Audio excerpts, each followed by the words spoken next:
is Kristin Zeigler, and I just want to say I really truly appreciate everyone's time, energy, and generosity here at this event tonight. It is so important that we come together for things like this, and it's a beautiful image of what we can do. So, my involvement with the MS Society started about 6 years ago when I was invited to my first Women Against MS luncheon by a dear friend and mentor of mine, Marcy Dwyer. Some of you probably know her. I was blown away by this amazing community that comes together toward a common goal. The goal being to generate and fund crucial resources in our current world for those impacted by MS, while working toward a future world that's free of MS altogether. For years, the MS Society has contributed towards immense strides in creating this new world that we all dream about. The bright future that is a world without MS.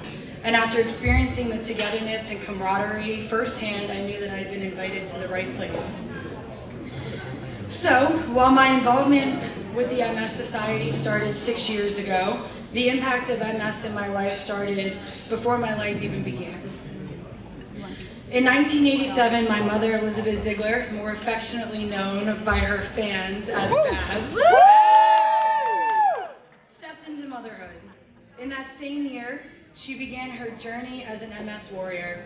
She worked through the signs and symptoms, the countless doctor's appointments, and many unanswered questions that so many patients go through, as Eric just mentioned. Once that process was through, the diagnosis was final. What was wrong was that she was living with MS. She was a new mom in one of the happiest stages of her life, living with MS. Living with MS. That's a powerful statement, right? It's powerful because what my mom was doing before her diagnosis, throughout her journey to the diagnosis, and since, has been doing just that. She's been living her life, and it's always been about living. So Babs, which I think should be okay with me calling her while I'm here, always wanted to be a mother of multiple children. MS creates a moment of pause in that journey, but my mom was committed to living. So what did she do? She lived. She worked alongside her neurologist, Dr. Stephen Sachs, and made her dream come true. She utilized the available resources, asked questions, researched, and had the strength to walk into the lesser unknown, because this was a long time ago, right? She could have allowed this scary situation to stop her from living, but she didn't. She excitedly carried on with having my sister and then myself. She went on to consult with countless patients in her free time about her pregnancy journey, which she felt amazing during pregnancy, by the way, so I think that runs true here. And she empowered them to live. My mom took the challenges of MS and showed us what it looks like to really make the most of life's precious moments. So let me take you back to 1999 in Disney World. My mom, 3 kids, ages 11, 7, and 4, and my dad was there for a work conference. So scooters weren't as easily accessible back then. In fact, they were pretty rare. They weren't available for rentals at the parks, and checking a scooter was a new process the TSA was not exactly familiar with. So here's the thing though, my mom wasn't gonna let anything get in the way of the opportunity for her to take her little ones and her little angels, which she may not have called us back then, to enjoy the parks. So what did she do? She improvised. Her home scooter was officially a checked item, and we were on our way to the magic. So here's your visual, just in case you're wondering what that looked like for her. My big brother was 11 years old, walked right next to her.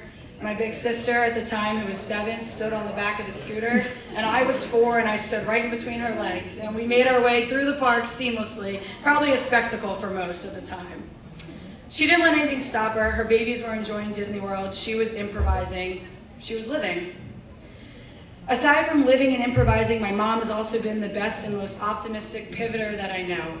She spent her life pivoting from walking to crutches, crutches to scooter, driving to being driven, less assistance to more assistance. I think the driving pivot was one of the more memorable ones for me. My mom electively made the choice to reduce her amount of time driving and eventually stop driving altogether. So what did that look like for her?